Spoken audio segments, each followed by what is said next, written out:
Alam mo, mayroon ako nakikita rito na syempre lahat naman tayo may katanungan tayo sa ating isipan, 'no? May mga questions tayo sa mga lives natin, 'no? Pero I do feel like, 'no, na meron ditong question na parang isa ito sa mga tanong mo sa sarili mo, 'no, at nakikita kong mabibigyan ito ng kasagutan. So, alamin natin kung ano 'yan. Kasi parang meron kang gustong simulan na may kinalaman sa pag-ibig. Ang taray! At hindi ito basta pag-ibig lang dahil nakakita tayo ng um, water lily. So, ibig sabihin mga babes, no, isa itong klase ng pag-ibig na worth keeping, no? Unconditional love. Parang katanungan nito, no? Malalim na katanungan na pagdating sa love, no? Kung ano man yan, iba-iba yan mga babes, no? Pero maaaring kayo ito, no, na importante sa inyo na masagot yan. Kasi parang ang natutumbo ko rito is, this is one of the questions na hoping ka na sana makuha mo yung answer. Hindi naman kita nakikita nagmamadali, no? Pero yung answer, pipilipit na sa'yo. Yan. Lang. Okay. Wow. Mabalik talaga, no? O pag-ibig, pag-ibig, pag-ibig, water lilies floating. Yan, no?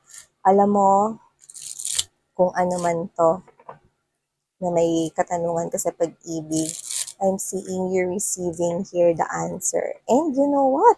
I'm getting that positive vibe. Sobrang positive ng nasa-sense nating energy here for you guys. So yeah, let's go ahead and check this out. Collective.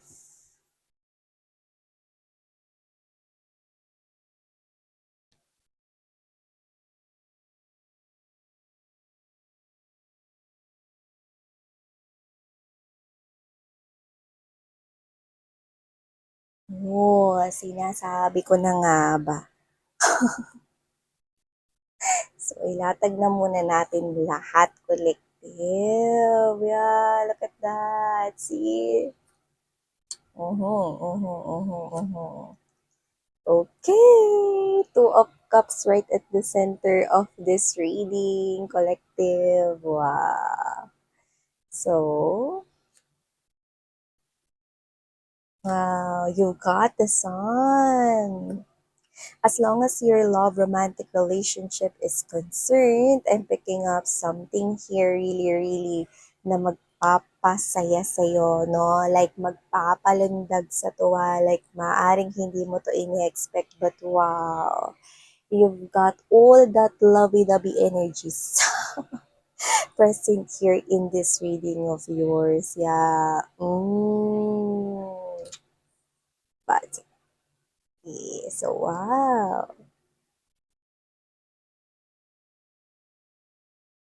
Hey there mga My Loves Collective! Welcome back to the channel at hi and hello sa mga new subscribers. By the way, my name is Yan. Thank you so much. Welcome kayo dito sa community namin.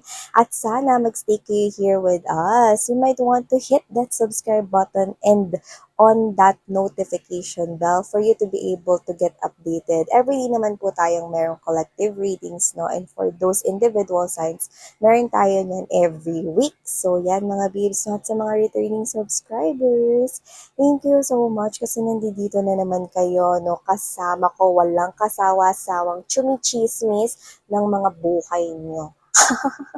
So, yun nga mga babes, no? Umpisahan na natin ito pag-usapan, no? Wala tayong gender dito, alam niyo naman yan. Babae, lalaki, LGBT, lahat kayo, welcome. You can flip roles if you want. Pero dito, mukhang mga babes, no? Walang pag-flip ng roles kasi nakikita ko na parehas, yes, mga babes, no?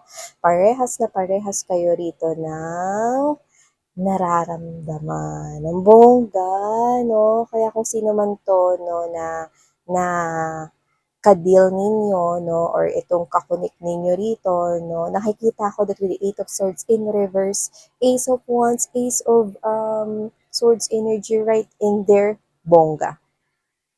Malinaw na malinaw 'no, na magtatapos na mga babes 'no, ang pananahimik. Nakikita ko rito 'no, na matatapos na ang pananahimik. Sikreto ay maglalabasan na rito 'no, patungkol rito sa tunay na damdamin at emosyon ninyong dalawa 'no. Ang ganda nito 'no, kasi sa lahat ng aminan 'no, ito yung aminan mga babes 'no, na wow! Wala kang sinasabi pa 'no, it's all about actions right here. Ang aminan ay mangyayari mga babes 'no, sa ano miss yan, body language. Exactly, you heard it right.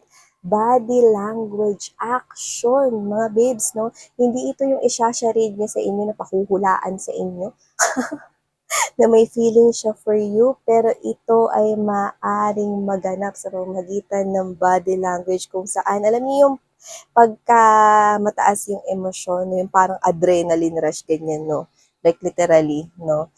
Alam mo yung parang body language yung nakukuha ko rito, either bigla kanyang yakapin or hug is present here, or either kiss.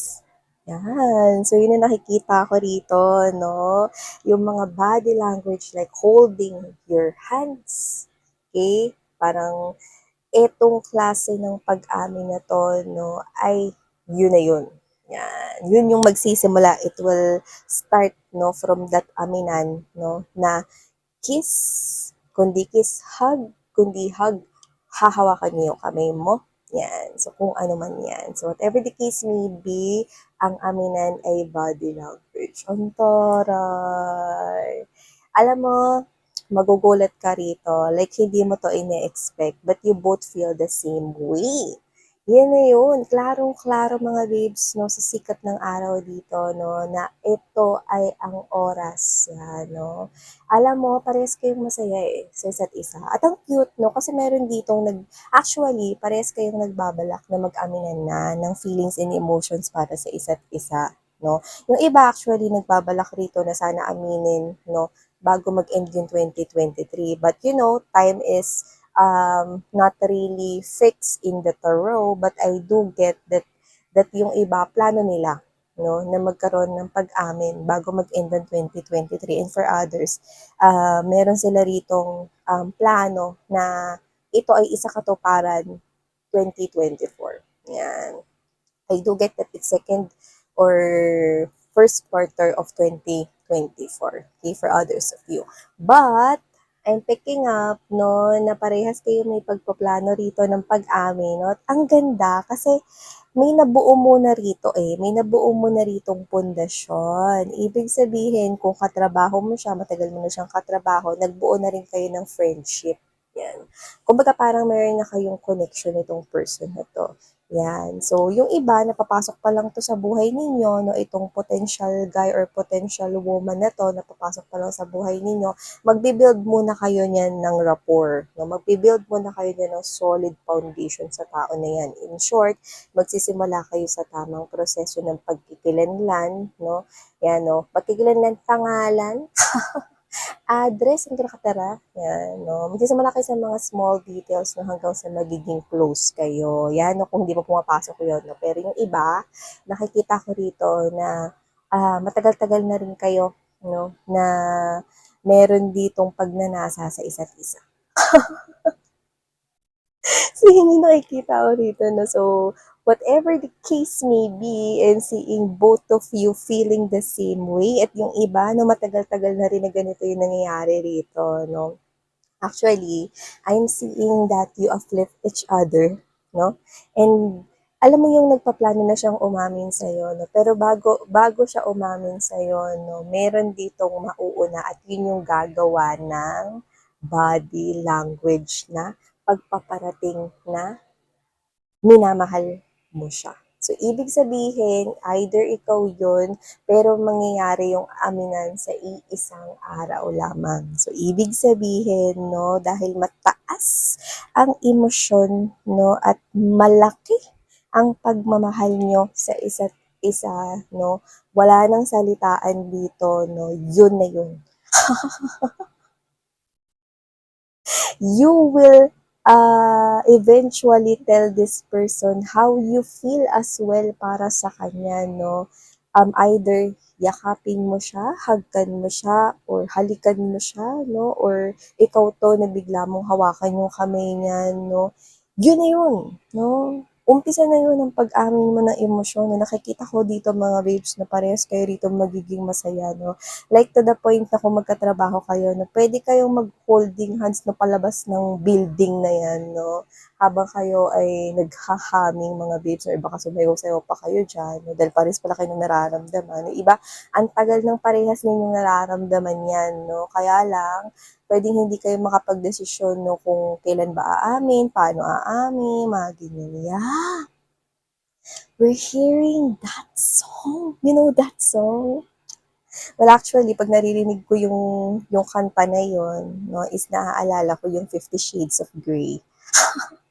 Well, bagay na bagay naman to sa inyo, no, kasi mukhang hindi nyo na kayang pigilan yung damdamin nyo rito, no? Sabay bigla na lang kayong magkikiss or maghahag or magho-hold ng hands dito, no? So, pero dito, no, sa reading ninyo, no, particular lyric na narinig natin, no, is that you're the only thing I wanna touch. Never knew that it could mean so much, so much. Yeah, so see, you're the only thing I wanna touch.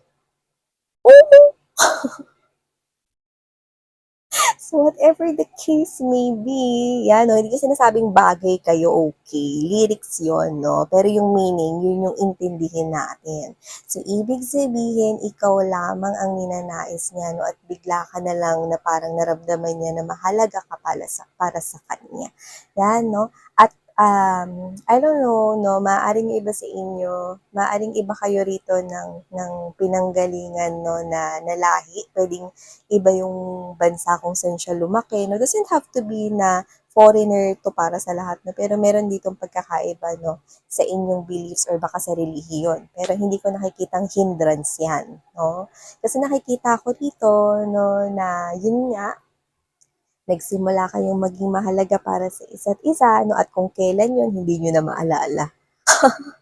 Kasi it just naturally unfold right here. So I can see that this person here, no, ikaw yung natatangit, mukhang hindi nyo na kayang pigilan at itago pang damdamin na ito. Ayan na, nagsumabog na dito yung damdamin ninyo, no? Sobrang excited kayo to be with each other right here, no? At yung iba nakikita ko, no, na mabilis rin kayo na magsasama ng tao na yan. Like literally, no, magugulat kayo, like you wanna move in together, you wanna start to settle down, create your own family. So yeah, you're gonna be together with this person here. Not ako, hindi na ako kukontra here, no? Kasi yung iba sa inyo, no, matagal nyo nang kasama yan, pero never naman kayo nagkaroon ng aminan, no? Siguro nagkakahiyaan kayo rito, no? Or kasi nga, maaaring dahil friends nga kayo or whatever, no? Pero matagal nyo nang nararamdaman yan, no? Matagal nyo nang nararamdaman yun. Matagal nyo nang nararamdaman na parehas kayo ng nararamdaman na intindihan mo ba? So, see, alam mo, no, ayan, no, nakita ko yung isang part ng lyric, no, in my mind right here that, what are you waiting for? Yes, no, what are you waiting for? Love me like you do. Yes, diba? So, yun nga yun. Alam mo, nakikita ko, mabilis rin mga babes, no, na magkakaroon kayo ng anak nito. Or para sa iba, no, nakikita ko na mabilis rito na makakapag makakapag-build kayo ng foundation, no. A child is a foundation for others of you, meaning literal na magkakaroon kayo ng anak, no, like hindi matagal yung pag-iintay ninyo, no? But for others, ang ibig sabihin ng child, no, is makakapag-build kayo ng mas matibay na samahan pa. It is because you are happy and you feel positive with each other's presence. Because it's easy to build something strong like a foundation or like a legacy, no? Lalo na kapag kaparehas na nagmamahalan ng ang dalawang tao, nagiging isa kayo. Yan, no, ang taray, no? Kasi nakikita ko dito that a solid offer will be, okay, handed with each other at parehas ninyong i-accept yan. Siyempre, parehas kayo ng nararamdaman eh. Ang bongga nito, no? Alam mo, matagal na kayo nagpipigil eh. Kaya deserve nyo to. Kaya, itong klase ng ano na to, relationship na to, nakikita ko na tatanda kayong magkasama. Could be seeing a lot of repeating numbers or mirroring numbers. I'm also picking that up. And I'm also seeing, ano to, swan. Yan, baka nakakita kayo ng ganyan, no? Sa binabrowse nyo na social media or what, no? Whatever the case may be. Okay, just take how this resonates. No? Nagbanggit tayo kasi nakita natin yan. Pero, ang ganda, tapos na ito na mga babes, no, ang pambansang aminan na magaganap sa buhay mo. Ang taray!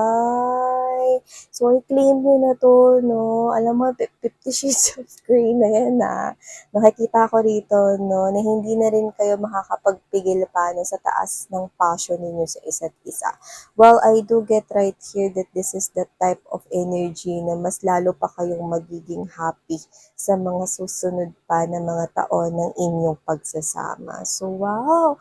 Congratulations, no? Dahil hindi ka lamang gusto ng taong gusto mo, kundi mahal ka rin ng taong mahal mo. So, yan, no? Thank you so much, Collective!